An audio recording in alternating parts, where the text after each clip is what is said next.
A 100-year-old Confederate statue. Horrifying videos have gone viral that expose liberals for once again trying to destroy anything related to Confederate history in Durham, North Carolina. As reported by RAW, liberal protesters congregated at the old Durham County Courthouse with intentions to demolish the Confederate statue. At 7:10 p.m., a woman protester was so angry that she climbed up the statue and wrapped a rope around it. The statue fell shortly thereafter. Once the statue hit the floor, protesters began to kick the destroyed relic disturbingly and a man even spat it. The statue was dedicated to Durham in 1924 and the caption disgustingly stated, "The Confederate States of America." Lone Tran, an organizer of the protest, demanded, "It needs to be removed." These Confederate statues in Durham, in North Carolina, all across the country. She also added, "When I see a Confederate statue in downtown Durham, or really anywhere, it fills me with a lot of rage and frustration." Of course, the protesters said this was all in response to the events that happened in Charlottesville over the past weekend.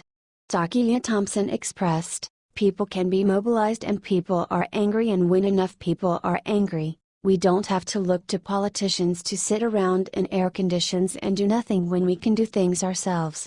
This is what Durham County spokeswoman Dawn Dudley said in a statement. Due to a North Carolina state law passed a few years ago, Durham County is prohibited from removing or making substantive alteration to historical monuments and memorials.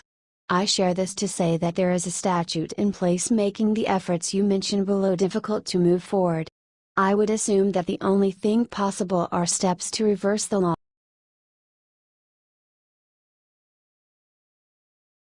Shocking announcement about Willie Nelson. Please pray. As fans are praying for Willie Nelson's quick recovery, they fear what is to come. Billboard reported that 84-year-old Nelson had to cut his concert short on Sunday night because he was experiencing breathing problems. He was only in the beginning parts of his show when he exited the stage during the performance at the Usana Amphitheater in Salt Lake City, Utah. Worried fans were relieved to find out that their idol was doing much better via Twitter post. This year there have been numerous rumors about the state of Willie Nelson's health, especially because he has had no choice but to cancel a number of tour dates due to a peculiar illness that he never revealed to the public. "I got up 2 or 3 times in the last couple of years and read the paper where I passed away, so I just wanted to let him know that's a lot of horses," T. Nelson has previously said. "The best thing we can do right now is keep Willie in our thoughts and prayer."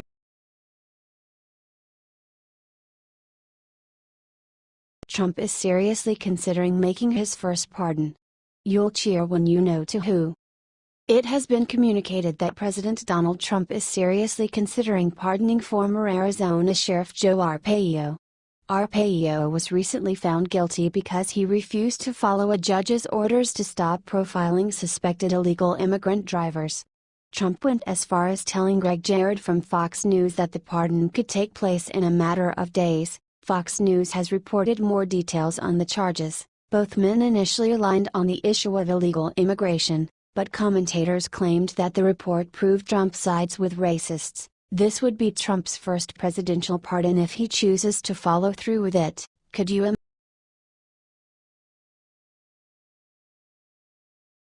Eric Holder claims, gets instantly crushed. On Saturday afternoon, videos surfaced of a white supremacist man bulldozing his vehicle into a crowd of counter-protesters, killing 1 woman and injuring dozens more.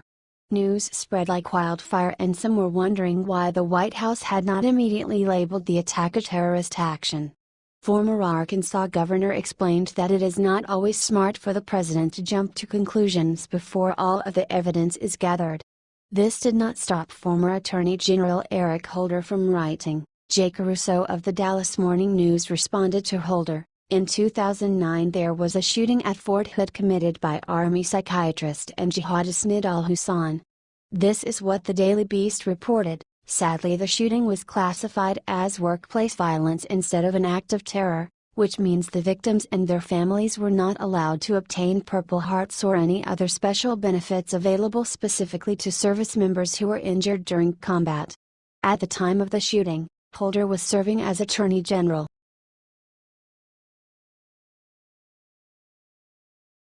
Maxine Waters calls Trump White House the white supremacist's house. She gets a massive wake-up call. A few days ago, Representative Maxine Waters, D. California, called for the impeachment of our president. Waters took to Twitter to discuss her thoughts about the White House and its ties to the violence that ensued over the weekend in Charlottesville, Virginia. She reminded us of the horrifying Trump rallies that have already scarred the country. To clarify, what the president actually meant was that if people were smart, they would just get the protesters out of his rallies. He even offered to pay the legal fees of any person willing to defend him and others from violent protesters. Waters was clearly just getting started. Waters may be saying all of this now, but in the past she has in fact voiced her support for violent protests, but no one seemed to be buying it.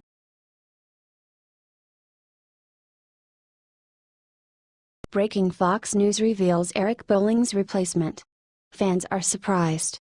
Last week, Fox News host Eric Bolling was suspended after rumors spread that he was sending inappropriate photos of himself to female colleagues. It is not surprising that the network is in final talks about his replacement, but who they are thinking of hiring may come as a major shock to you. As reported by the Daily Mail, Laura Ingraham, conservative commentator, is set to host her own show on Fox News as Bolling's replacement. The first to post this unexpected news on Monday to their Twitter feed was Matt Drudge. Matt wrote, "Fall preview, Laura Ingraham's prime time to shine. After years in the trenches, much deserved." This news has been reported after footage emerged of Bolling referring to one of his accusers, Carolyn Heldman, as Dr. McCarty during his Fox News show. Heldman revealed that the harassment actually intensified after the interview concluded. Heldman expressed all of this in a lengthy Facebook post. Bolling said he wanted to fly me out to New York for in-studio hits and to have fun. He asked me to have meals with him on several occasions, but I found excuses not to go. Once, he took me up to his office in New York, showed me his baseball jerseys, and in the brief time I was there, let me know that his office was his favorite place to have sex. She continued, "My only surprise is that it took this long for people to come forward about Bolling's behavior, which has been wildly inappropriate for years. Unfortunately, this is bad news for fans of Bolling, as many were hoping that he would be able to bounce back from these accusations. It would seem that his career with Fox News is really over now that Ingraham is set to be his replacement. Do you think she will make a good Fox News host? Is she a good replacement for?"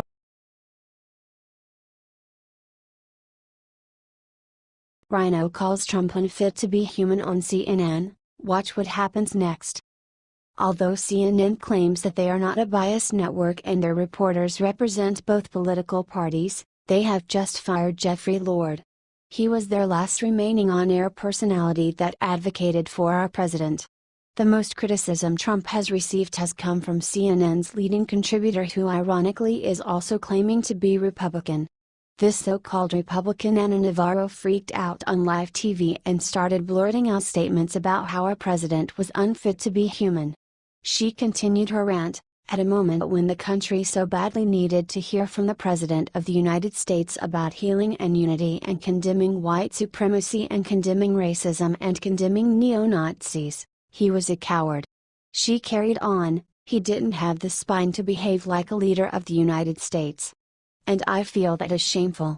I'm glad the Republican leaders are calling him out on it.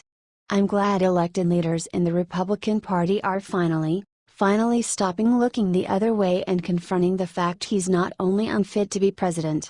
In my book, his lack of empathy, his lack of leadership, his lack of courage, he's unfit to be human. Look, he had an opportunity. He's had 2 days. He's had more than 2 days to address this, and he has failed to do so. To do so now under duress because of public perception, because of public pressure. Thank you, buddy. I really don't need it." Finally, she concludes, "I think it's spiritual leaders, I think it's the governors, I think it's the other elected leaders, I think it's U.S. citizens, I think it's regular people who need to step up. And we need to be the ones that unify and heal ourselves, because the President of the United States is a shameful nincompoop incapable of doing it on his own." Does Ana Navarro deserve to get fired for this?